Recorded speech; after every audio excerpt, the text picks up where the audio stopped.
नमः सिद्धेभ्यः नमो अरिहन्ताणं नमो सिद्धाणं नमो आयर्याणं नमो वज्रायाणं नमो लोहे ससाणम्। पंच परमेष्ठी भगवान की, 24 तीर्थंकर भगवान की, देवाद्वैत खज्जराट श्री ऋषभ देव स्वामी की, देवाद्वैत खज्जराट शंभुनाथ भगवान, सुपार्श्वनाथ भगवान की, अंतिम तीर्थेश भगवान महावीर स्वामी की, परम पूज्य मुनि कुंजराचार्य भगवान श्री आदि सागर जी महामुनिराज की, परम पूज्य तीर्थ भक्त शिरोमणि आचार्य महावीर कीर्ति जी महामुनिराज की, परम पूज्य वात्सल रत्नाकर आचार्य विमल सागर जी महामुनिराज की, परम पूज्य युग सेठ तपस्वी सम्राट सन्मति सागर गुरु महाराज की, परम पूज्य वर्तमान के वर्धमान अध्यात्म सरोवर के राजहंस संयम भूषण आचार्य भगवान श्री सुनील सागर जी गुरुदेव की,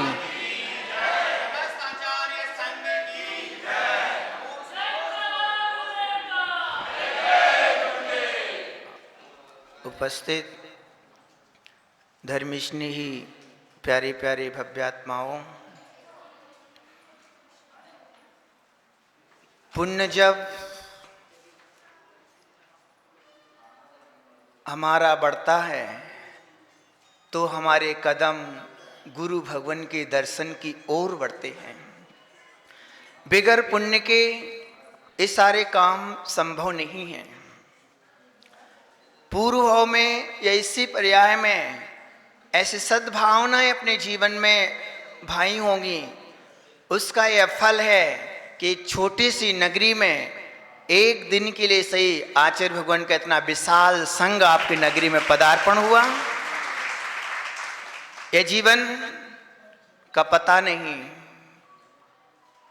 जीवितों में सदा रहूंगा, पर इस पर्याय का पता नहीं कि इस पर्याय में जीव कितने समय रह पाएगा।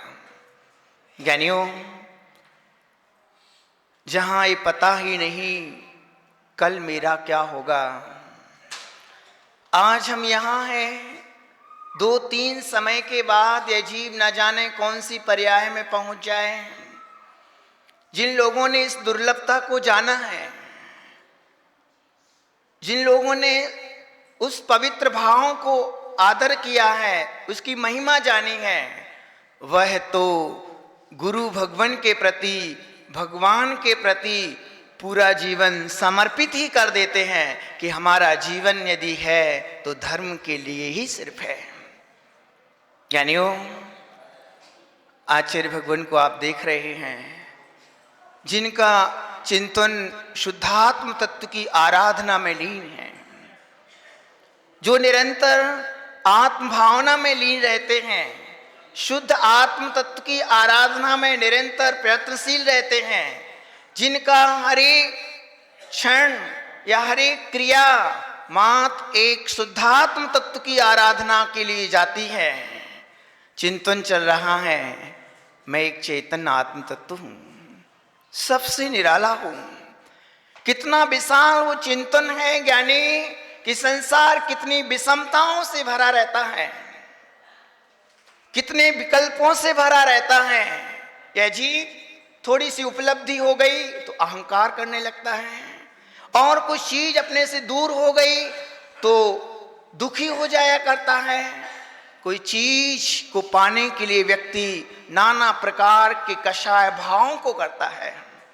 ज्ञानियों, इस विषमता के बीच में कोई भी कषाय हमें प्रभावित ना कर पाए, उपलब्धि होने पर हमारे जीवन में मान छू ना पाए, कोई चीज की प्राप्ति के लिए हमें मायाचारी का प्रयोग ना करना पड़े, हमारे जीवन में कोई उपलब्धि नहीं हो रही तो उसके प्रति क्रोध के भाव ना आए, और निरंतर इस संसार सागर में एक जैसी दशा किसी की नहीं होती है।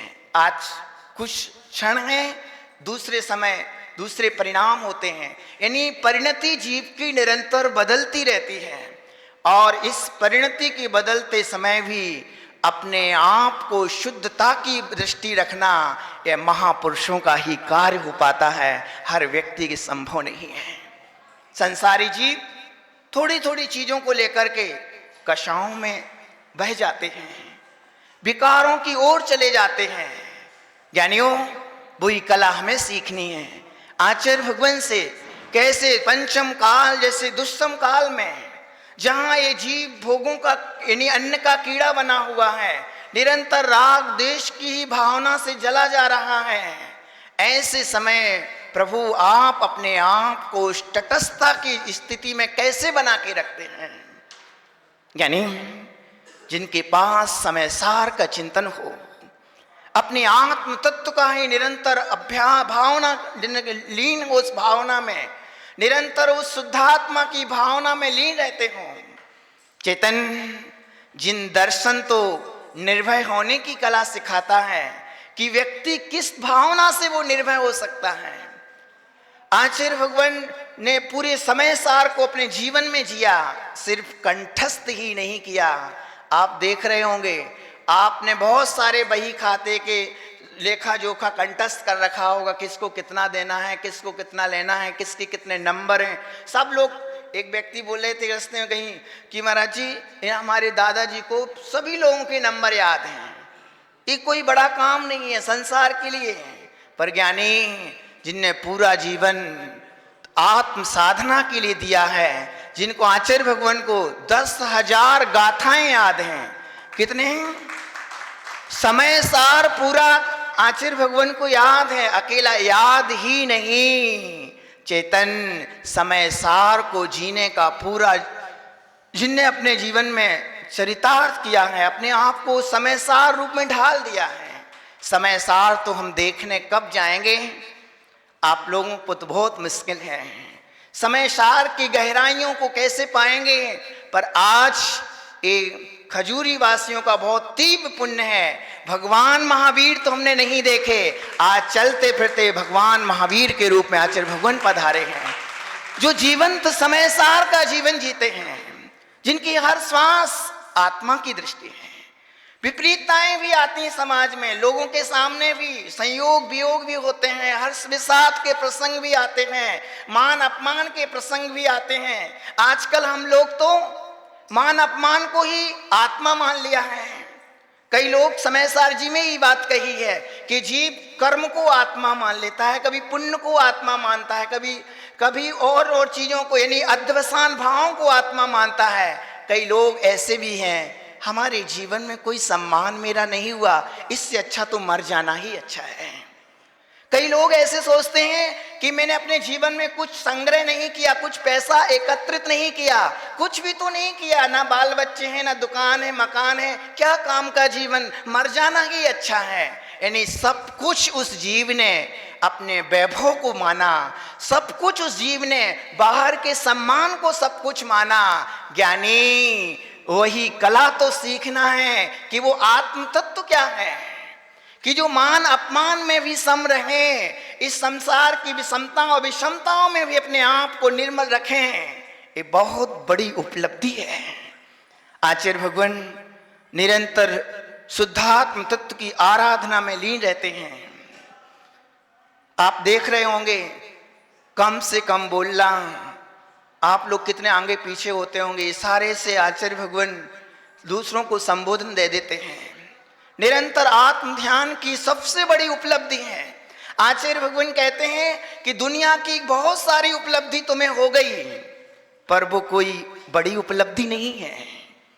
आपने बहुत कुछ प्राप्त कर लिया, माना कि आप बहुत पैसे वाले भी बन गए, बहुत श्रीमंत भी बन गए, दुनिया का वैभव आपने प्रचुर मात्रा में पा लिया, पर जिसको पाना था उसको तुम अभी तक पा ही नहीं पाए, समझना कुछ भी नहीं पाया।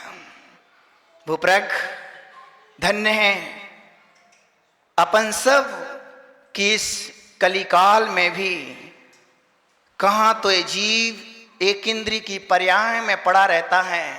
कभी एक इंद्री की पर्याय से पूछना, आप कभी मिलो एक इंद्री वृक्ष से पूछना इस दुर्लभता को कि हे वृक्ष, तूने ऐसा कौन सा कर्म किया है जो तुझे वर्षों से एक स्थान पर निरंतर खड़े रहना पड़ रहा है।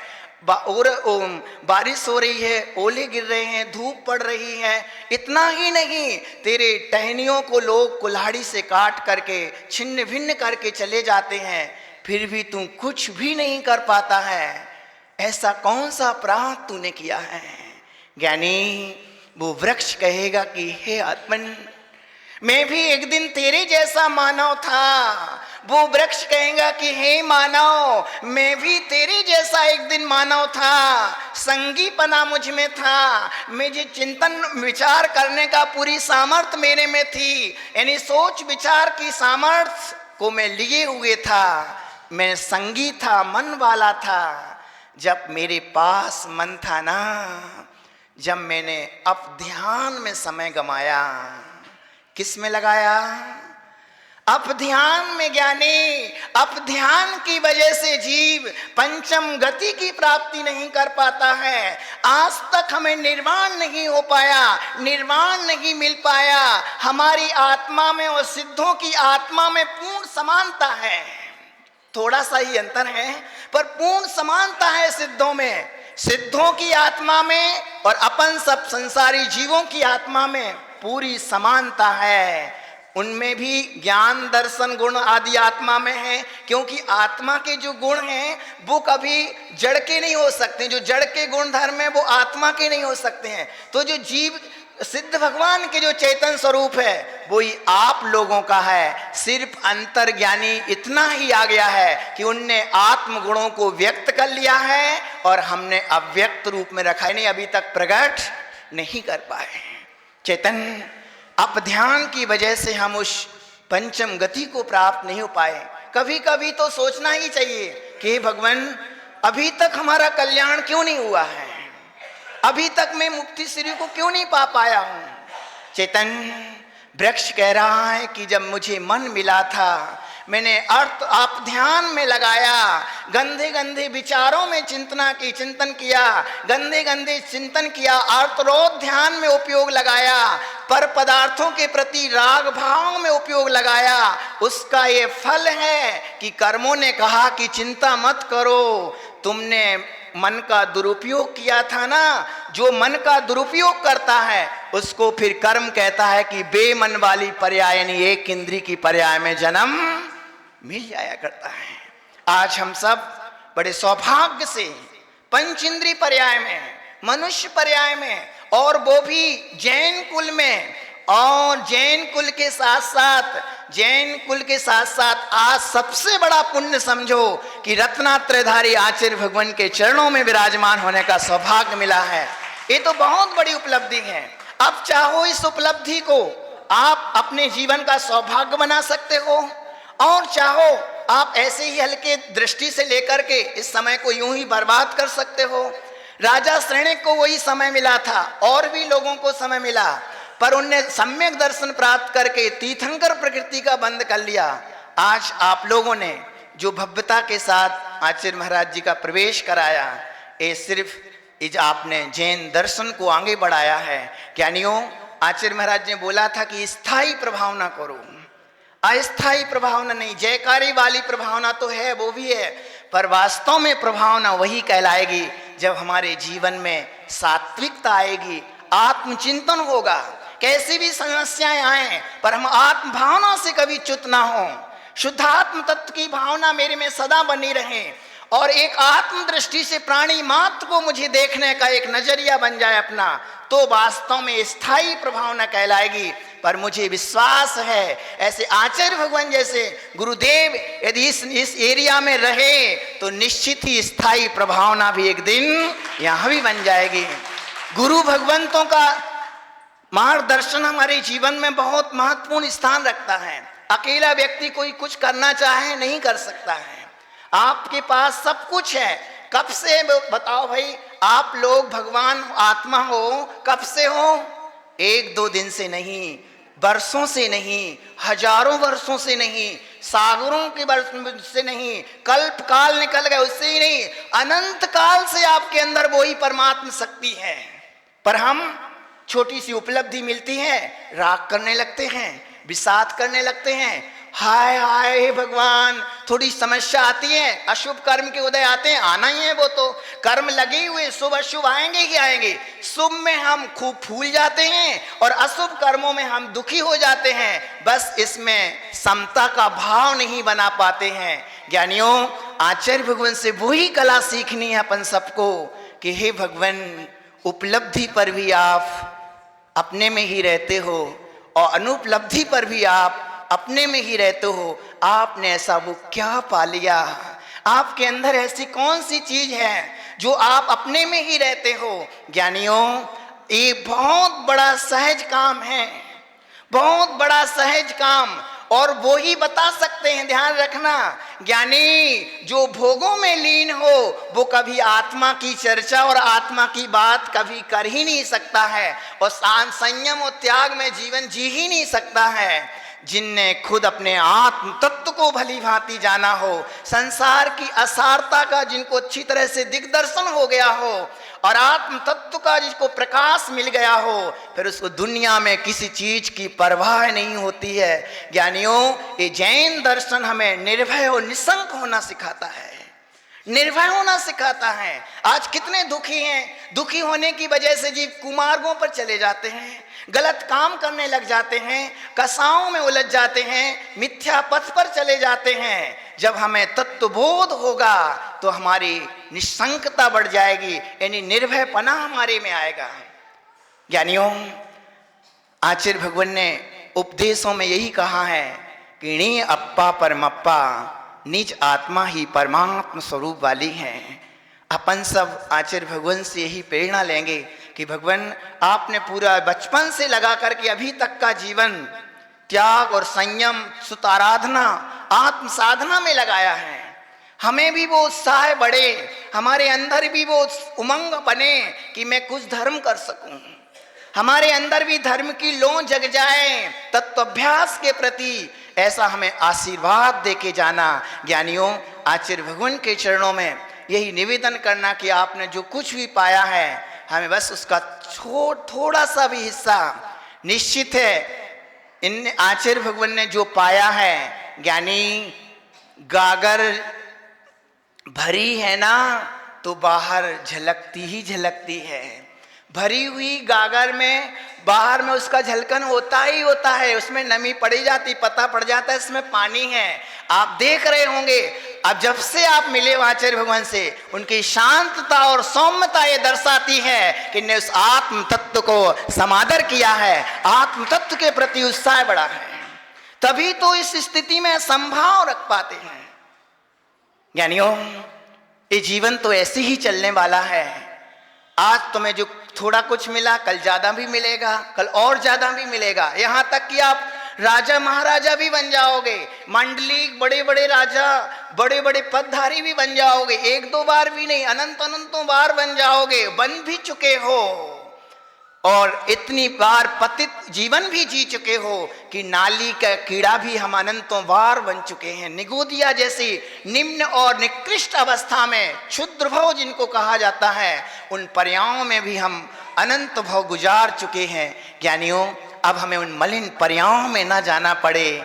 जैसे भगवान का शुद्ध स्वरूप है, हमें भी उस शुद्ध स्वरूप का पता पड़े, पर्याय का और भगवान का, कि पर्याय का हमारे में जो अंतर है, उस अंतर को दूर करने के लिए आज हमें पूरी जोर और भक्ति से, पैसे का महत्व नहीं यहाँ होता है, पूरी समर्पण और आत्मलीनता की भावना के साथ आपको वो तत्व उपदेश की भावना करना है।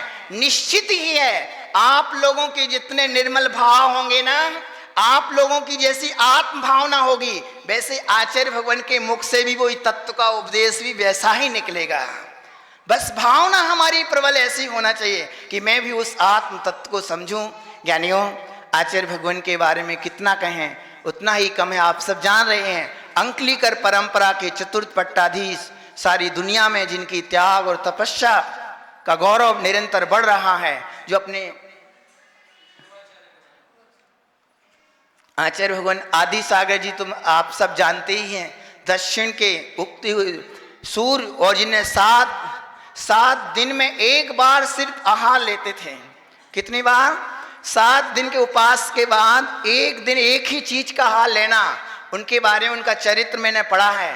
उनके पास अनेकों रिद्धि सिद्धियां थीं, तब भी वो अपने आत्म साधना में इतने स्थिर रहते थे और उनके अंदर करुणा, निर्मलता, पवित्रता इतनी बड़ी हुई थी। उसका यह फल है कि आचार्य भगवान महावीर कीर्ति जी, जो 18 भाषा के ज्ञाता, कितने भाषा के?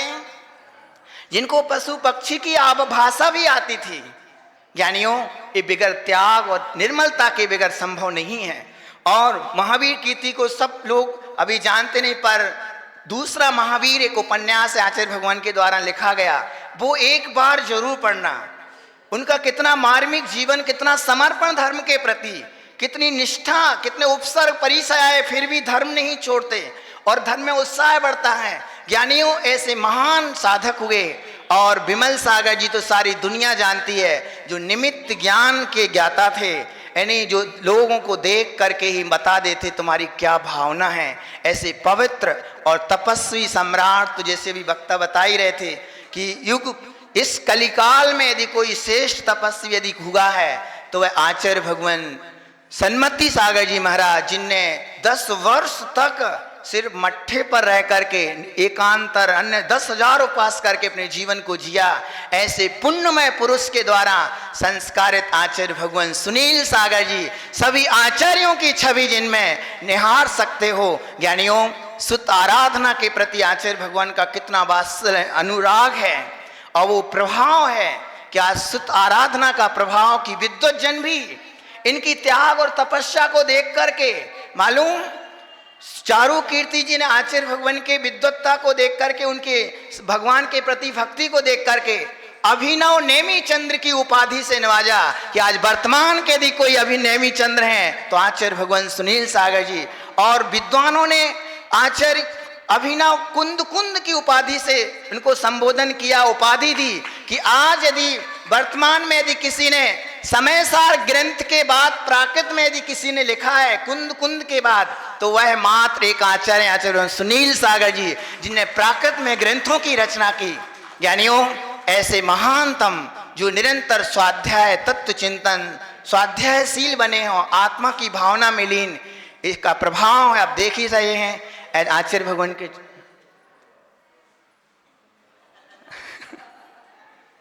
हम लोग आचार्य भगवान के आशीर्वाद से हम लोगों को भी बहुत आदर और सम्मान मिल जाता है। सब कुछ हम लोगों ने भी जो कुछ भी सीखा है तो आचार्य भगवान के आशीर्वाद से, उनके मार्गदर्शन में। जहाँ भी हम लोग अभी टोडा गए थे, टोडा देखा, टोडा केकड़ी जगह जगह गए तो जो कुछ भी तत्वोपदेश दिया, लोगों को यही भावना में आया कि महाराज श्री जो तत्वोपदेश मिला, ऐसे पहली बार है, ना कोई प्रश्न मंच रखना पड़ता है, ना कोई और बीच में लोभ लालच देना पड़ता है, फिर भी पब्लिक आ रही है। मैंने कहा यह सब गुरु महाराज जी का आशीर्वाद है कि जहाँ कोई प्रलोभन नहीं देना पड़ते हैं और जिनवाणी सुनने के लिए लोग उत्साहित रहते हैं। एक हम क्या बोल पाएंगे, वे गुरु महाराज जी का आशीर्वाद, उनकी कृपा दृष्टि का ही प्रभाव है कि जो हम सब बोल पाते हैं। ज्ञानियों, आप सबसे मेरा इतना ही कहना है, ज़्यादा क्या कहूँ। दिगंबर गुरुओं की महिमा तो अपने आप में बड़ी हुई है। जो निरंतर आत्मा की भावना में रहते हैं वो बहुत ऊंचाइयों पर प्राप्त करते हैं। ये चलते फिरते सिद्धों के समान हैं। आज तुम यहाँ कहीं दिख रहे हैं। देखो भाई खजूरी वासियों, आपकी नगरी में आज आए चलते फिरते सिद्ध, 1-2 भाव के बाद ये सिद्ध बन जाएंगे, फिर दोबारा यहाँ आने वाले नहीं है। ऐसे आचार्य भगवान के आपको आहार देने का सौभाग्य मिला। जिन परिवार में आहार हुआ है, जिन श्रावकों ने आचार्य भगवान को आहार दिया है, मुनि संघ को आहार दिया है, ये सौभाग्यशाली हैं। वो आप लोग धन्य हो। परिणाम जो आपको आहार देने का भाव बना। इस गांव के और भी लोग होंगे, सभी नहीं आ पाए होंगे कारणवशात, पर आप लोगों के जो भाव बने निश्चित ही है आपका वो फल इतना विशाल रूप में फलीभूत होगा कि आप भी एक न एक दिन आचार्य भगवान के पद चिन्हों पर चलने का सौभाग्य आपके जीवन में आएगा। यानी हम सभी बलि से पधारे हुए हैं। आप अभी देख रहे होंगे आचार्य महाराज जी अब बहुत वैसे ही साधना में व्यस्त ही हैं, पर आचार्य भगवान की तप आराधना देख करके बागड़ में निरंतर प्रतिष्ठाओं का सिलसिला बना हुआ था।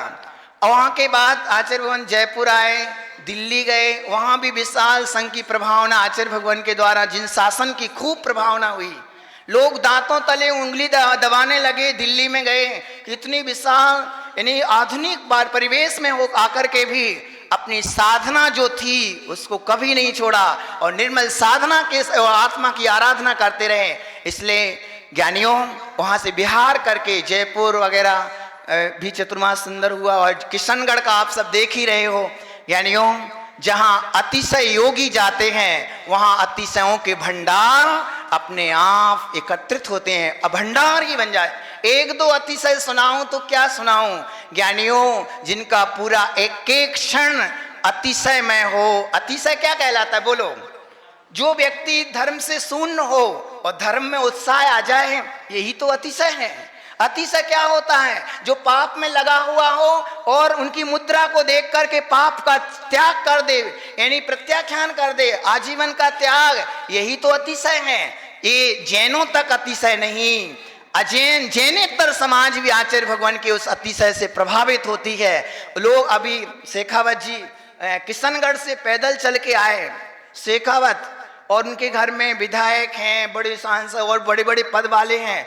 सब कुछ होने पर भी इनमें क्या देखा? एक दो दिन आए होंगे प्रेरणा से, नहीं कहने का मतलब शुरुआत हुई, पर उन आचार्य भगवान का एक बार उनका दिव्य रूप देख करके उनको लगा कि वास्तव में इस त्याग में ही शांति है, इस त्याग मूर्ति को ही अपने हृदय में बसाना चाहिए। तो वो किशनगढ़ से पैदल जहाजपुर तक आए। यहाँ तक कहने का मतलब जैनेतर जो जानते नहीं हैं। तो ज्ञानियों अतिशयों की चर्चा तो बहुत है, आप सब उस पावनता को स्पर्श करें, भावना करें। बलि समाज जो प्रतिष्ठा होने वाली थी पहले ही होने थी, अशोक जी, हाँ अशोक जी पाटनी तो जैनी है, गुरु भक्त हैं, वो तो उन्हीं की वजह से तो सबको उन्हें पूरा समर्पण पहले प्रवेश में ही, पहला प्रवेश जब हुआ और श्रीफल पहला जब चढ़ा तो उन्होंने गुरु जी को यही बोला कि हे भगवान, आप मेरी नगरी में वर्षों के पुण्य के संचय से आप पधारे हो, ये चतुर्मास आपको यही करना है और सारी कम्युनिटी और पूरा किशनगढ़ समाज आपके प्रति समर्पित है, आप यही चतुर्मास करिए। इतनी बड़ी उदारता, कोई कमी नहीं। अभी वो समर्पित गुरु भक्त हैं। बिहार भी पैदल आचार्य भगवान के साथ किया और अभी भी निरंतर आते ही रहते हैं। कल ही आचार्य भगवान के दर्शन करने के शाम को पधारे, के सरवाड़ में भी आचार्य भगवान प्रवेश में पधारे। फिर उनकी सौम्यता आचार्य भगवान की देख करके वो भी आश्चर्य में ले गए। जो विकल्पों में उलझे रहते हैं ना, कोई पंथों में, कोई जाति में, कोई धर्मों में, कोई तेरे मेरे में, वास्तव में जो आचार्य भगवान को देखता है वो सारे विकल्प भूल जाता है। किशनगढ़ में गुलदस्ता है, पर आचार्य भगवान का इतना प्रभाव है कि ऐसा कोई श्रावक नहीं अछूता रहा जो आचार्य भगवान की त्याग और संयम को आराधना ना की हो, उनकी उपासना ना की हो। तो ज्ञानियों, आप बलि से पधारे हुए सुश्रावक श्रेष्ठीजन जो इनके भावना है कि अब प्रतिष्ठा की मंगलमय पत्रिका का लेके के आए कि आचार्य भगवान के पदार्पण पर प्रतिष्ठा संभव हो सकते हैं और निश्चित तारीख भी आ चुकी है। बलि वाले भी धन्यवाद के पात्र हैं कि आप सबने लक्ष्य किया है। आज प्रतिष्ठा यदि होगी तो ऐसे आचार्य भगवान गुरुदेव के चरण आशीर्वाद की कृपा से ही होगी। मैं यहाँ की प्रतिष्ठा एक दो वर्ष पहले हो जाती, पर आचार्य भगवान के हाथ से ही वहाँ के जिन बिंब की प्रतिष्ठा होना थी तो निश्चित योग संयोग भी बन गया। और भी अनेकों प्रतिष्ठाएं, 10-12 प्रतिष्ठाएं करीबन हैं। ज्ञानियों, आचार्य भगवान निरंतर अपने तप साधना करते हुए जिन धर्म की प्रभावना को बढ़ाते जा रहे हैं, आप सबसे इतना ही है। आप जिन धर्म की प्रभावना में आप साधु तो नहीं बन पा रहे अभी, पर आप उनकी विहार करा के, आहारचर्या में सम्मिलित होकर के, उनके त्याग तपस्या की अनुमोदना करके, अनुमोदना से भी फल मिलता है। कई लोग बोलते हैं अरे क्या घूमते फिर रहे हैं, तो अवर्णवाद भी कर लेते हैं, पाप का बंद कर ले। कई लोग अनुमोदना करके जयवंत रहे जिन धर्म, ओ हो ज्ञानी जयवंत रहे वो जिन धर्म जिसकी कृपा से हम आत्म स्वभाव को पा लेते हैं। जयवंत रहे वो निर्गंत गुरु जिनके दर्शन से हम अंतर्मुख हो जाया करते हैं। जयवंत रहे मां जिनवाणी जिनके पठन पाठन से हमें आत्मा का बोध होता है, आत्म स्वरूप का की प्राप्ति होती है। ज्ञानियों, ऐसे आचार्य भगवान के चरणों में हम सब यही वंदना करते हैं कि आपने जिसे चित स्वरूप को जाना है, जिसके जानने के बाद दुनिया को जानने की कोई इच्छा शेष नहीं रहती है, जिसके जानने के बाद सब कुछ प्राप्त कर लिया है। आज हम बेसहारे से बने हुए हैं। आप तत्वबोध के प्रभाव से ज्ञानियों सैकड़ों उपदेश की आवश्यकता नहीं है।